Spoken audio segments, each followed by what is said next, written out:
ओम नमो भगवते वासुदेवाय। ओम नमो भगवते वासुदेवाय। ओम नमो भगवते वासुदेवाय।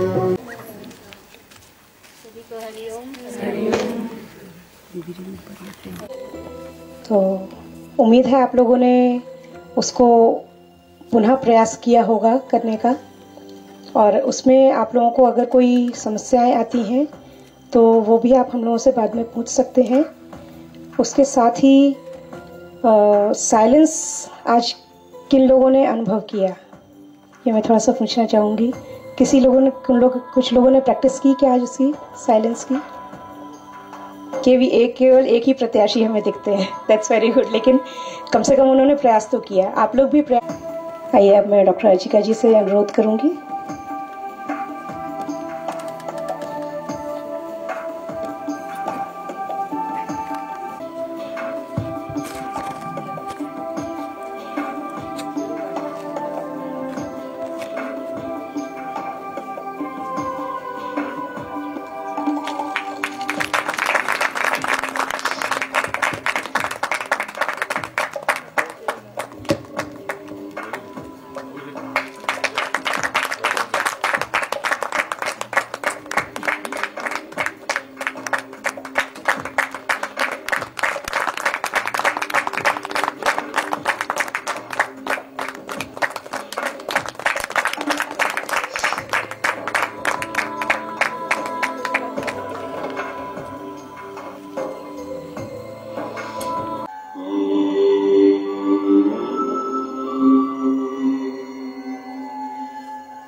मन केंद्रित होता जाए।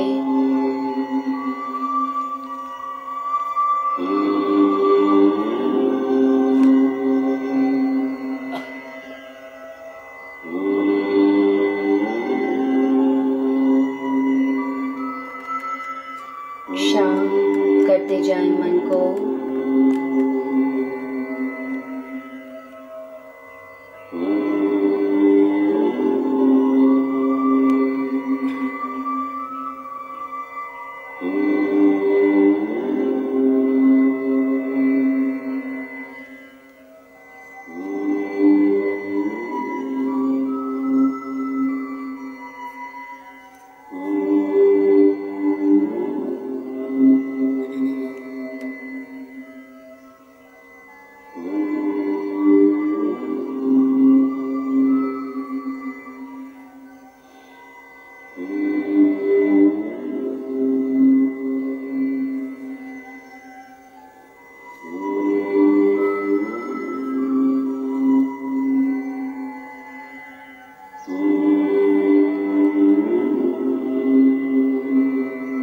ध्वनि को सुनते जाएं।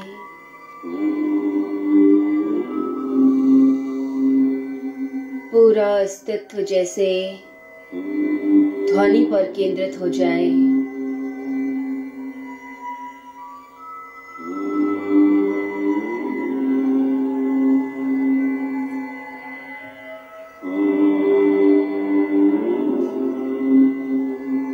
कानों में सिर्फ ओम का उच्चारण सुनाई दे।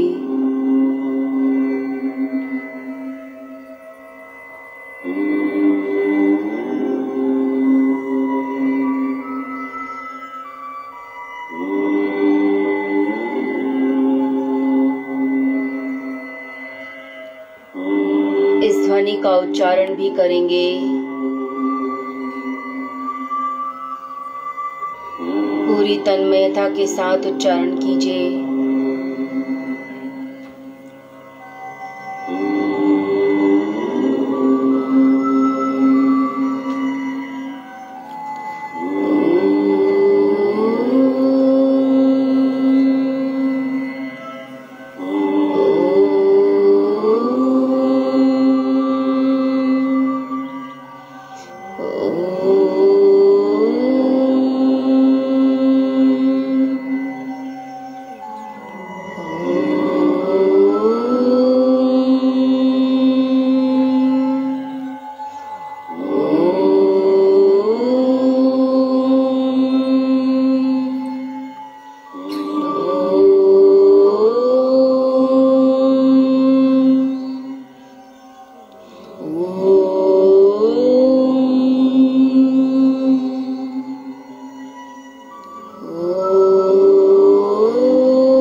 शांत होकर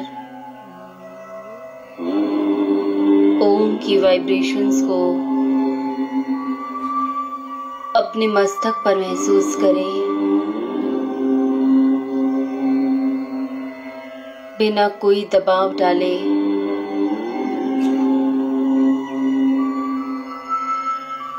बिल्कुल प्रेम से, सहज भाव से महसूस कीजिए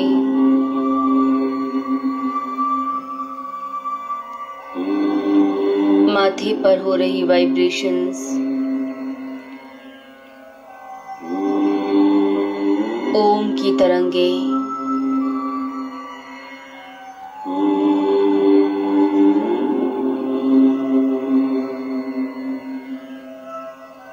दिव्य ओमकार माथे के ऊपर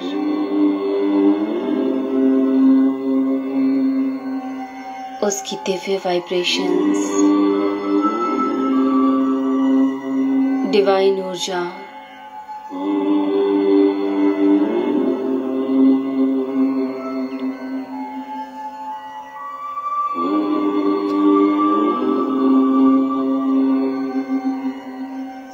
समस्त रोगों को दूर करती हुई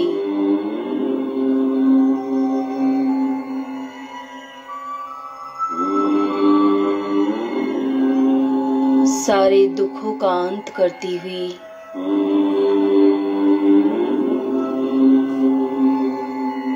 उस ईश्वर की कृपा है ओम, जिसकी ऊर्जा आप सभी को प्राप्त हो रही है।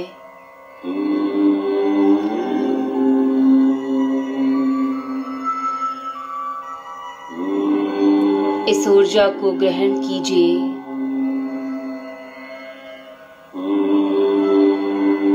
ईश्वर के प्रसाद को ग्रहण कीजिए।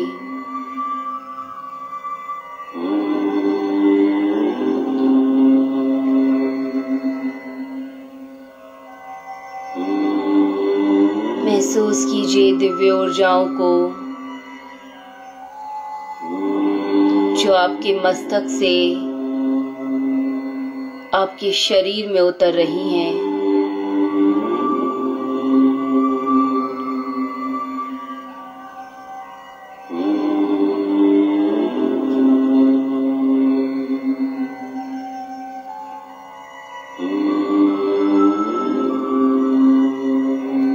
और आपके सभी ब्लॉकेजेस को ओपन कर रही हैं।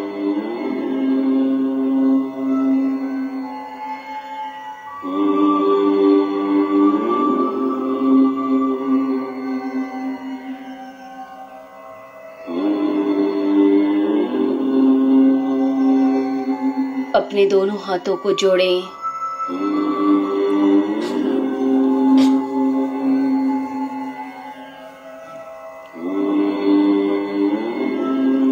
पूर्ण कृतज्ञता के साथ उस ईश्वर का धन्यवाद करें जिन्होंने अपना प्रेम आप सभी के ऊपर बरसाया है।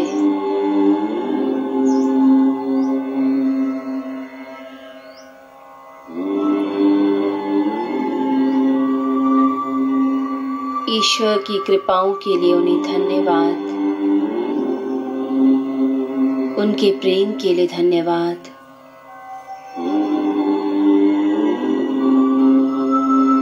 अपने दोनों हाथों को रब करें।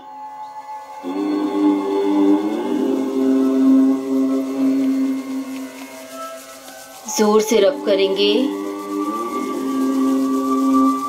हथेलियों को आंखों पर रखें। ऊर्जा को आंखों पे महसूस करें। मस्तक पर, सिर के ऊपर, कंठ पर रखें। हृदय, नाभि केंद्र, नेवल, पैरों पे लगाएं, हाथों पर।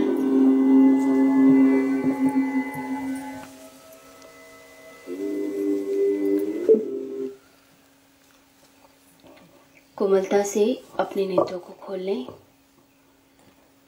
बिल्कुल आराम से बैठ जाएंगे, पैर फैलाकर, बिना किसी आसन के।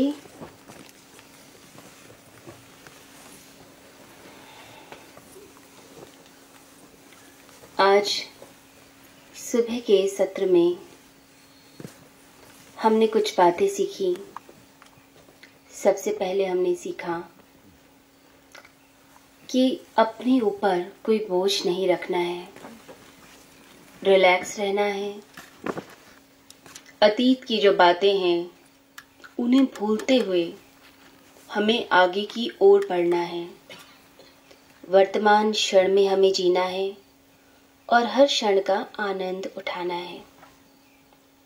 मौन में रहने का अभ्यास करना है और मन को व्यर्थ की चिंताओं में और विचारों में डुबोना नहीं। अब इसके बाद आज के इस सत्र में हम समझें कि मन क्या है। हमारा यह मन क्यों हमें परेशान करता है, क्यों हम इसे कंट्रोल नहीं कर पाते और क्यों विचारों में उलझकर अपनी जिंदगी को बर्बाद करते हैं। तो सबसे पहले समझिए कि मन है क्या। मन यानी कि स्मृति केंद्र। बहुत सारी बातें, बहुत सारे विचार, बहुत सारी मेमोरीज यदि एक जगह इकट्ठी कर दी जाए तो वह मन है।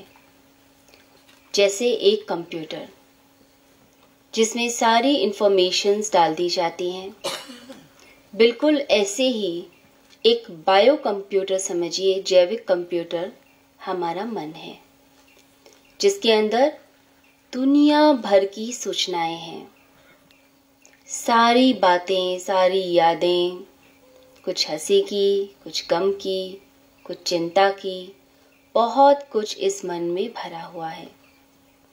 और यह एक ऐसा कंप्यूटर है जो दिन रात सूचनाओं को इकट्ठा करता रहता है। यदि आप चाहें भी नहीं तो भी इकट्ठी होती रहती हैं।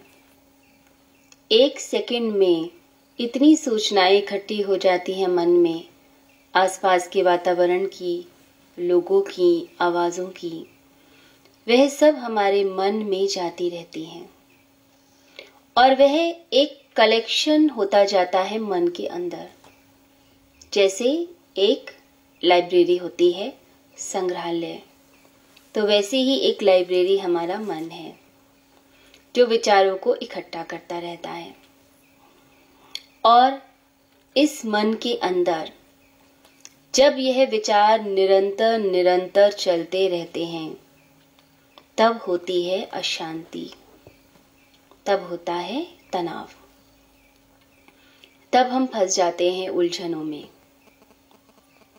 और जब हम इन विचारों को शांत करने लग जाते हैं, इनकी गति को कम करना शुरू कर देते हैं, इन्हें शांत करते चले जाते हैं, तो जीवन में ज़्यादा प्रसन्नता आती है, रिलैक्सेशन आती है।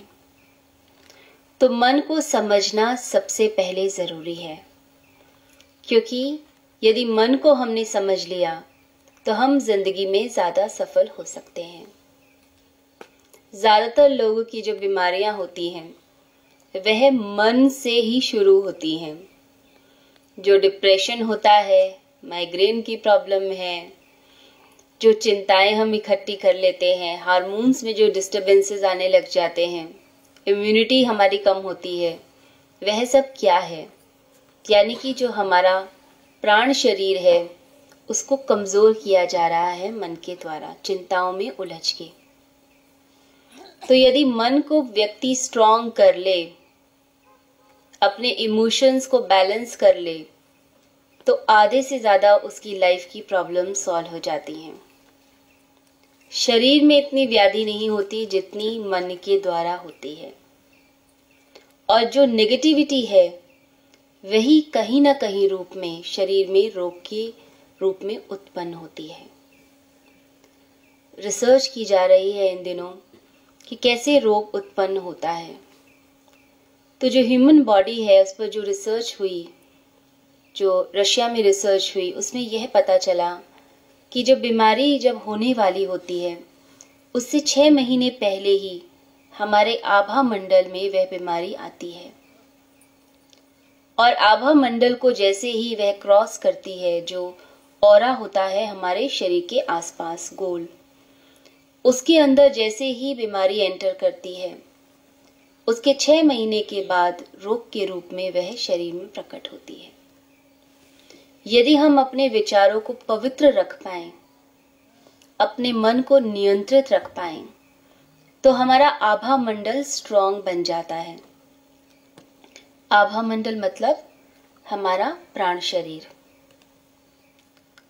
हमारे 5 शरीर माने गए हैं, पंच कोश जो योगियों ने माने हैं। एक कोश, एक शरीर हुआ जो भौतिक शरीर है, जो दिखाई देता है। उसके बाद आता है हमारा प्राण शरीर। फिर मनोमय कोश होता है, मन का।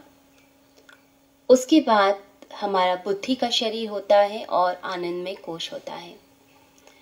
तो यदि हम अपने जो प्राण ऊर्जा का जो शरीर है, मनोमय कोश है, यदि उसको स्ट्रॉन्ग कर लेते हैं तो हमारा आभा मंडल स्ट्रॉन्ग हो जाता है। तब किसी की भी बात का कोई असर नहीं होता। हमारा मन एक ही जगह पे केंद्रित रहता है, स्थिर रहता है। जैसे कई लोग दूसरों की बातें सुनकर तुरंत प्रभावित हो जाते हैं, आंखों से आंसू निकलने शुरू होते हैं, हमें पता नहीं क्यों बोल दिया, क्यों कह दिया। यानी ऐसे व्यक्तियों का आभा मंडल वीक है। तो अपने आप को स्ट्रांग बनाने के लिए जरूरी है कि हम मन को मजबूत बनाएं, अपने ऑरा को मजबूत बनाएं। किसी की बात का कोई असर ना पड़े, किसी रोग का असर ना पड़े, इतना हमें स्ट्रांग बनना है। तो जो हमारा मन है वह हमारा शत्रु भी हो सकता है और हमारा मित्र भी हो सकता है। तो हमें अपने मन को अपना फ्रेंड बनाना है, यानी मित्र बनाना है। तो उसके लिए जरूरी है कि हम पहले मन को समझें और उसकी शक्ति को कैसे बढ़ाया जा सकता है, कैसे शांत रहा जा सकता है, इस बात पे हम चर्चा करें, उसको गंभीरता से समझें। सबसे पहले यह बात सभी ने समझनी है कि यदि मन में लगातार विचार चलते जाएंगे और हम उसी में उलझते चले जाएंगे तो हमारी जो ऊर्जा है उसका नाश होता है। जैसे हम बैठते हैं कभी कहीं पर और किसी कल्पना ने हमें घेर लिया और वही कल्पना हम भविष्य की कर रहे हैं। भविष्य में हम ये करेंगे, प्लानिंग करने लग जाते हैं और सारा दिन जब वो प्लानिंग चलती है तो उसका मतलब है कि हम अपनी ऊर्जा का नाश कर रहे हैं। जब जरूरी है उतनी देर प्लानिंग की और उसके बाद मन को खाली छोड़ दिया। बेकार में पुरानी बातें सोचने बैठ गए, ऐसा हुआ था, वैसा हुआ था, ये कहा गया था हमारे बारे में, हम इस कारण प्रगति नहीं कर पाए, उस व्यक्ति ने हमारे साथ बहुत बुरा किया। जो बीत चुका है वह पुरानी चीज है, तो मन में उसे गोल गोल घुमाने का कोई फायदा नहीं। इससे हमारी ऊर्जा का नाश होता है। जब हम मन को एकदम ढीला छोड़ देते हैं और एकदम शांत होकर बैठ जाते हैं, कोई विचार नहीं, बिल्कुल हम शांत हैं, आराम से बैठे हुए हैं, कुछ भी विचार नहीं है। जैसे एक फूल को हम देख रहे हैं और फूल को देखते हुए, बस उसकी तरफ देखते हुए, मुस्कुराते हुए, कोई और ख्याल मन में नहीं आ रहा, बस उसकी सुंदरता को देख रहे हैं, उसके कलर को, और उसी में ही हम डूबते जा रहे हैं। तो उस समय उस शांति के भाव में एक ऊर्जा का उदय होता है, हमारे अंदर शक्ति आती है और वह शक्ति हमारे अंदर की जितनी भी ब्लॉकेजेस हैं उसको भी दूर करती है और हमारे आभा मंडल को स्ट्रॉन्ग करती जाती है। तो जो लोग जितना शांत रहते हैं, ज्यादा विचारों में नहीं उलझते हैं, वह मन से ज्यादा मजबूत हो जाते हैं, उन्हें कोई भी प्रभावित नहीं कर पाता। और जो सारा दिन बेकार में सोचते रहते हैं, उटपटांग कुछ ना कुछ मन में चलता रहता है, वह अपने आभा मंडल को वीक कर लेते हैं और इस कारण बहुत जल्दी प्रभावित होते हैं। तो इसलिए आदत बनानी है कि जब भी हम बैठें किसी भी विचार में उलझे नहीं। ये हम सबकी आदत होनी चाहिए। जितने भी मैं पॉइंट्स बता रही हूँ वो ज़रूर आप सभी नोट कीजिए, क्योंकि यहाँ से जाने के बाद आप सभी भूल जाएंगे। यहाँ तो बहुत अच्छा लग रहा है आपको, बाद में सब भूल जाएंगे। तो अपनी आदत बनाइए आप सभी कि जब भी बैठें शांत बैठें और सारा दिन बेकार की बातें सोचने की आदत न बनाएं। विचारों में उलझना नहीं है, विचारों को अपनी शक्ति बनाना है। कोई विचार सात्विक विचार आता है वो आपकी शक्ति बने, न कि पुरानी चिंताओं में उलझकर अपने अंदर हम रोग उत्पन्न करें और अपना नाश करें, ये हमें नहीं करना। उसके साथ साथ अपनी दिनचर्या में आदत बनाएं कि रोज सुबह 10 से 15 मिनट कोई भी अच्छी पुस्तक आप उठाइए, जहां से आपको अच्छे विचार मिलते हैं, शक्ति मिलती है, पॉजिटिविटी मिलती है। 10 से 15 मिनट आप सभी की आदत होनी चाहिए। कई लोगों के मन में बहुत बुरे बुरे ख्याल आते हैं, कंट्रोल नहीं कर पाते, परेशान होते रहते हैं, अकेले में गलत बातें मन में आती हैं। उनके लिए आवश्यक है कि मॉर्निंग में 10 मिनट कुछ भी अच्छे विचार वो पढ़ें और रात्रि में सोने से पहले भी अच्छे विचारों को हमें पढ़ना है। कोई भी एक पुस्तक हम लें, उनके विचारों को पढ़ें, थॉट्स को नोट करें और उसकी प्रैक्टिस करें। जो भी चीज़ अच्छी लगी तो पूरा दिन हम उसकी प्रैक्टिस करें, उसको जिंदगी में हम उतारते चले जाएं। और रात्रि में सोने से पहले भी हमें पढ़ना है, रिपीट करना है और परमात्मा से प्रार्थना करनी है कि वह हमारे मन को पवित्र करे। याद रखिए, जब मन बहुत ज्यादा विचारों से ग्रस्त हो जाता है तो वह अशुद्ध हो जाता है, और जब वह शांत होने लगता है, पॉजिटिविटी की तरफ चलता है, तो वह शुद्ध होता जाता है। और शुद्ध मन आपका मित्र है, क्योंकि आपको सही रास्ते पर लेकर जाएगा। और अशुद्ध मन आपका शत्रु है, वह आपका नाश ही करेगा। तो मन को मित्र बनाते हुए जिंदगी में तरक्की करनी है। और ध्यान के मार्ग पर यदि हमें चलना है, अपने जीवन को रसपूर्ण यदि बनाना है, आनंदमय बनाना है, तो उसके लिए मन को शांत करना हमें सीखना है। मन को तनाव से ग्रसित नहीं करना, तनाव से मुक्त रखना है। और एक बार आप मन के खेल को समझ जाएंगे तो मन के पार जाना भी सीख जाएंगे, क्योंकि ध्यान में फिर मन के पार चले जाते हैं, फिर तो कुछ भी नहीं रहता, सब जीरो हो जाता है, शून्य हो जाता है। तो मन के पार भी जाना है। तो इसलिए पहला स्टेप हम सभी का क्लियर होना चाहिए, क्योंकि जब आप घर जाएंगे और क्या क्या प्रैक्टिस करेंगे वो भी पूरा सीक्वेंस में आप लोगों को लिखवाऊंगी, जिससे आपके डाउट्स पूरे क्लियर रहें और एक प्रैक्टिस आपकी बनी रहे। पर पहले ज़रूरी है कि हम चीज़ों को एक एक करके समझते चले जाएं।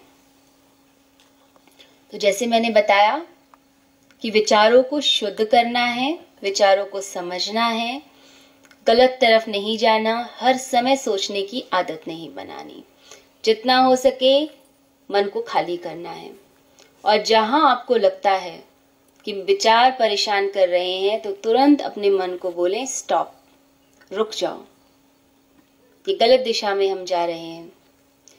जैसे कंप्यूटर से डाटा को डिलीट कर दिया जाता है, गलत डाटा एंट्री हो जाए तो तुरंत डिलीट कर देते हैं, तो ऐसे ही गलत विचार आए तुरंत डिलीट कीजिए, तुरंत उसे नो बोलिए कि नहीं, तुम्हारा प्रवेश नहीं है, सिर्फ पॉजिटिव विचारों का है, तो गलत तरफ नहीं जाएंगे हम। तो सबसे पहले करना है, मन को शुद्ध बनाना है, निर्मल बनाना है, और उसके बाद मन के पार जाने का अभ्यास करना है। तो सुबह जैसे हमने एक रिलैक्सेशन की प्रैक्टिस की थी, आपने सांस भरी थी, पीछे की तरफ गए थे और छोड़ते हुए आगे की तरफ गए थे, इस तरह आपने प्रैक्टिस की थी।